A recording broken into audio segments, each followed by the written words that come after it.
Time for the Weird and Wacky segment. Abominable snowman. He's not an axe murderer. One of the TAs turned out to be a bot. First up in Weird and Wacky, I found space station blueprints in my garage and took them to NASA. So this guy's in a house that's over 100 years old and randomly keeps finding things, I guess, that other people have left over the years.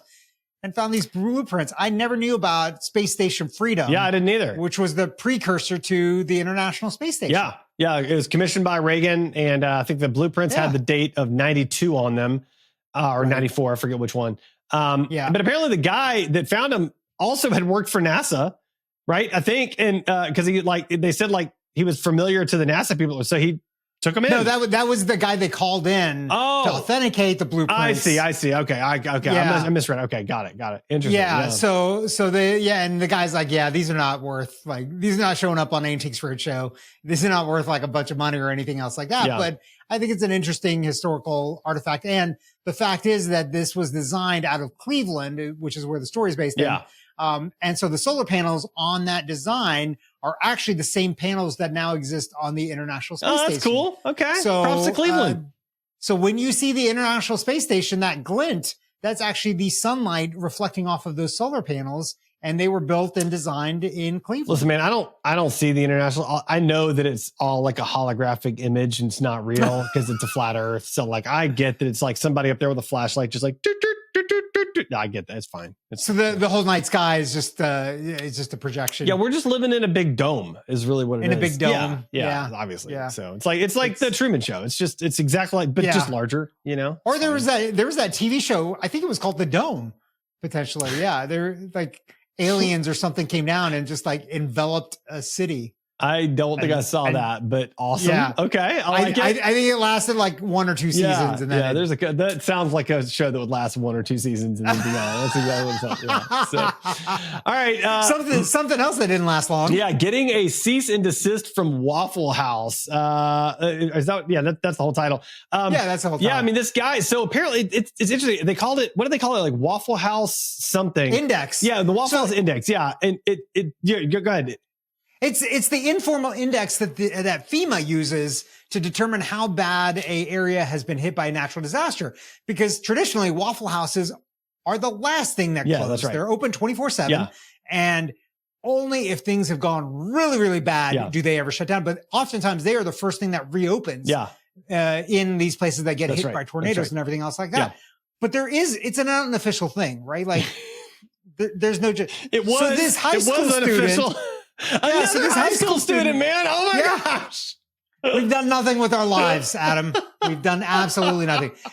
He basically went in there and figured out how to scrape the data and build a map based on which Waffle Houses are open and closed. He went into Waffle House's own website and reverse engineer it and figured out how to scrape the data to then populate his own map to show which Waffle Houses were closed for the actual Waffle House index, right? Right.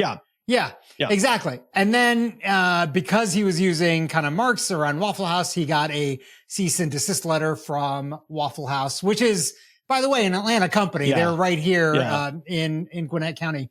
Basically they had a nice back and forth. I think it started out with a lot of legalese in the beginning, but then they just kind of realized okay, not trying to be malicious, but you got to shut it down. Yeah. And I get that. They got to protect their trademarks. It's unfortunate that they didn't try to do something like, look, we appreciate what you've done here. Let us add this in. But I guess there's probably that marketing angle too, where you don't want to talk about which Waffle Houses are closed right now. I mean, you kind of do, though. I totally disagree. I think it's a big missed opportunity there. I mean, I think you let it live. I think if anything, you promote this kid and you're like, look at what he's built and this is great. And this is a way we can be more helpful to the broader community to show it's a really bad missed PR opportunity, marketing opportunity all around to me. Yeah. So it's too bad. Yeah. So if anybody from Waffle House is listening, look, let us get on your marketing team. We can help you figure these things out and be better at marketing. So all right, listen, you tagged this next thing. I don't know what this is. This is like a Facebook post and it had a truck on it that said lethal weapon and it's about sucking up leaves into a truck. I don't know what's happening here. I put it in the show notes just because you tagged it out of respect for you, but I don't know what's going on. So here's the thing. Okay. Remember, what was the boat? Bodie McBoatface. Bodie McBoatface, yeah. Right. So the city of Chamblee, right here in Atlanta, has done the same thing. They have 3 new trucks that suck up leaves on their streets, and they open it up. Loving this. Okay. They open it up to the people to name these things. All right. And the names are awesome. All right. And here's the names they come with. Lethal Weapon was Lethal Weapon beautiful. is the first one. So good. Snuffleupaleaf is the second one. And Mona Lifa. Mona Lifa. Mona Lifa. Man.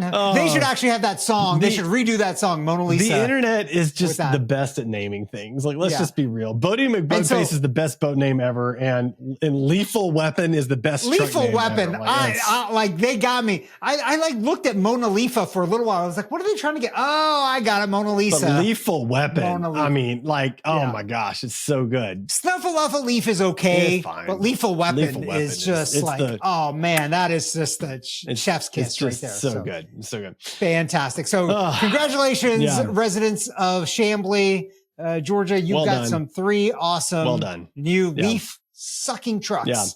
And watch out for Lethal Weapon. Last up in Weird and Wacky, groundbreaking new contact lens lets people see even in the dark. So apparently these contact lenses like take in infrared light and like somehow turn it into like real light that your eye can see, which is crazy to me. Like, what is happening? Yeah. So here's the gives me the willies, but basically they figured this stuff out, and there's some like molecule that does this. And originally they injected this molecule into the eyeballs of mice. Okay. And they were able to, not humans, mice. And although I don't know if the mice appreciated that either, probably they were able to see in the dark. And then they were like, well, we need a less invasive way to do this. You think? Yeah. And so then they built it into contact lenses. Wow. And so it's still very like non-specific. Like you only see like blobs. Okay. But this is super interesting. What this did remind me of, though, was somebody told me the story of originally when they started doing cataract surgeries, replacing those lenses, they didn't realize that they should block UV light. And so the original lenses that went into people way back in the day were basically clear plastic, and it restored their visions.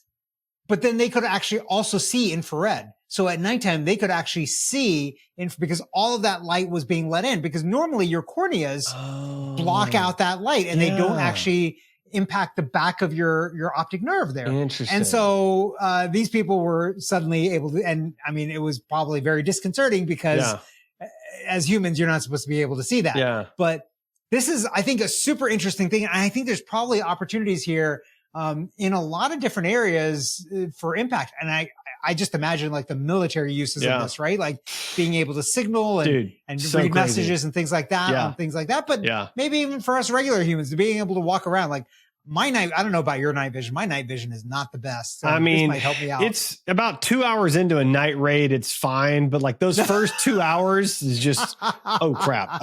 What I meant, no, my night vision is terrible. I don't know. Yeah, it's really bad like yours. Yeah. So. Yeah. I see the difference between us now and Fortnite.